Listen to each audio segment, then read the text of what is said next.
Hi, and welcome back to another one of my videos. Again, this is one which has been uh, suggested by Windsor Spitfire, and I'm very happy to just accommodate his suggestion.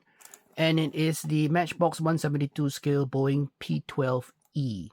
I saw this a long time ago, and I thought it was a fascinating little plane to get.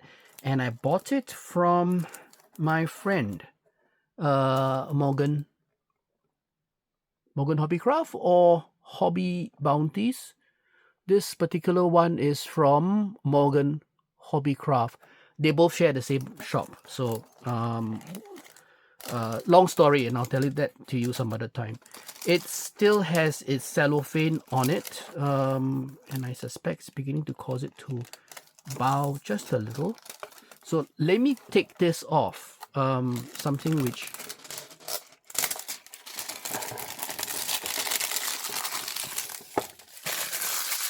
I think that we can appreciate that sound, right, of the cellophane being torn off and tossed into the bin.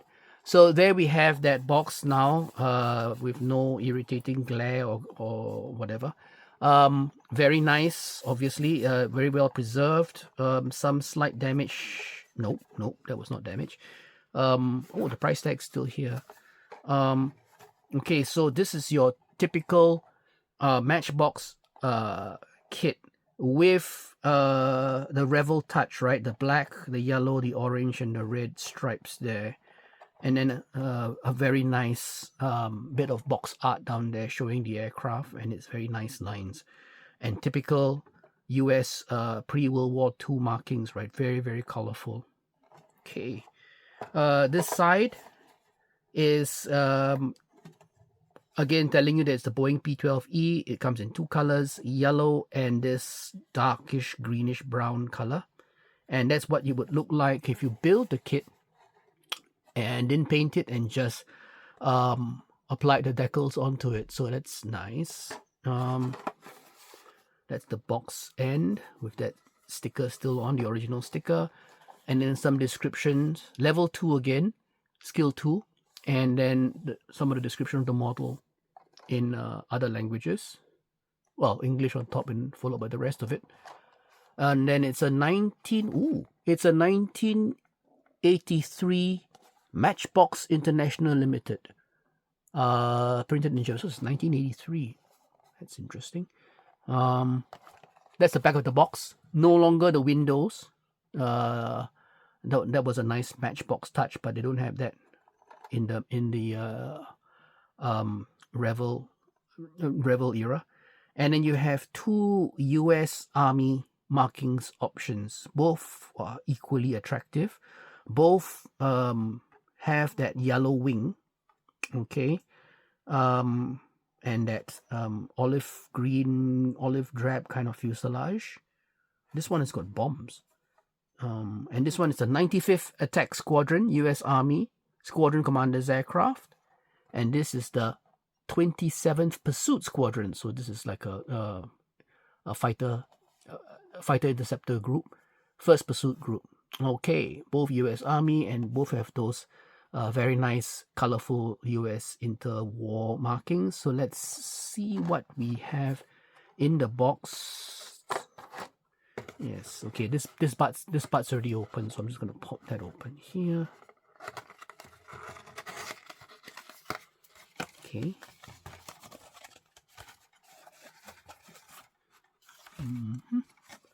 So I'm just going to carefully pour this out. Okay, so this boxing is exactly what it says it will be. It's it says here yellow wings and that olive green, olive drab kind of fuselage. So that's what I have here.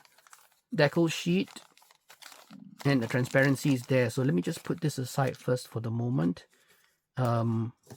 Let's go have a look at the instruction sheet first. Okay. Typical Matchbox. It's in 3 folds, although this one seems to have been folded in a slightly different way. I think that was how the previous owner folded it. It should be, typically it's folded like this, right? So let me just do that again. I know It's a bit of an OCD thing for me. It's just to get it back to where it was supposed to be or where it should be. Yeah. So then it opens up like that. And then you have, it's a bit yellowed. Let's start with the opening page. Now that was the original box art that I remember from the Matchbox days. And it was like ticking off or something, right? Very nice, very dramatic. And then you have this bit. So you have your pilot seat, you have the pilot, and then typical again, fuselage, halves squeezed together. There is no cockpit floor. It's interesting enough. Stage 3 is that thing again, the trademark, right? I call it a trademark move now, or patented even for that matter. The cabin struts are already molded on. They join together like that into a nice solid foundation, and then you fit the cowling cover on top to secure that and trap that there, and then you leave that aside to set. You got to get that lined up properly before you just leave it. Then you have the tail planes. They will fit into the fuselage halves and the rudder itself. Then you have the engine. Now the engine is a bit more of a complicated assembly. You have that piece, and then you have the cylinders, and then you have the propeller, which does not have a propeller boss. So if you look at this, you're going to be able to see the engine from both sides. Okay, so that's why they had that arrangement, that thing. Okay, let me see. There is a windscreen, and it's a transparency part. And then you have your interplane struts with the stagger already incorporated, thankfully. And then there's that telescopic sight down there. Interesting. And then you've got to get the correct angle. And again, not to worry about this, because once you glue those bits on, and you have the cabin struts there, you fit the upper wing. The upper wing holes have already been preformed for you, so you should get the correct angle. And everything should line up very neatly for a very nice, sturdy assembly. And then you have step 8, which is the undercarriage bombs. It doesn't say here whether it is standard or whether it's optional, but I suppose you'll be guided by the paint guide, which I showed you just now. And then a tail wheel, an additional wing strut here, an additional wing strut there. Okay, that's interesting. And then cowlings, which go on, and the exhaust. They show you how it's supposed to look. That's nice. It shows you the different angles so that you know how it's supposed to look. And then the undercarriage, and yes, and then there's this belly thing, which I believe is the fuel tank. Okay, typical Matchbox, very nice. And then you've got this directions here. Should you find any missing parts, please go and write to these guys. Okay. Paint call outs here. And they suggest Matchbox or Revel paints. And then detail painting. They call this a mini paint plan. And if you're gonna paint it just this, you could. In other words, just leave the aircraft model unpainted, but just paint these little detail bits. But frankly, if you're gonna do that, you might as well paint the whole thing. Okay, so that's the instruction sheet. Let's go on to the interesting bits now. Start off with the decal sheets. I placed this in a Ziploc bag, and well, good news is that the decal sheet is in register. You don't see the red thing swimming all over the place. It's actually quite nicely centered, right? Bad news is that, as you can see from here, the decal surface itself is quite deteriorated. Let me just show that to you when you see it against the light. Let me see if I can get that for you. There, you see the light? You can see bits of it have, like, fallen off. So I might try to save this, because these are very nice decals. I would like to try to save them, and I would use the decal rescue solution thing. But that's it. That's the decal sheet. Let's put that aside. And then you have the transparency. Now the transparency came like this in a little bag. And I remember it. Ooh, see, the scotch tape just fell off. So can you see it? There it is. It's oh goodness, it's a very, very fine piece, and you could have missed it for flash, for heaven's sakes. That's what it looks like.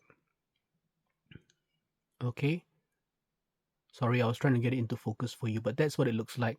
And this is how it would mount. It would mount onto the top of the fuselage like that. So you can see how Matchbox have molded this 3 flow lines. Okay, so you need to trim off that bit, and that bit, and release this piece to fit it on. Very nice, actually. Let me just put it back into this little bag. Typical of biplane kits, right? You don't have a cockpit, except for the Gladiator maybe.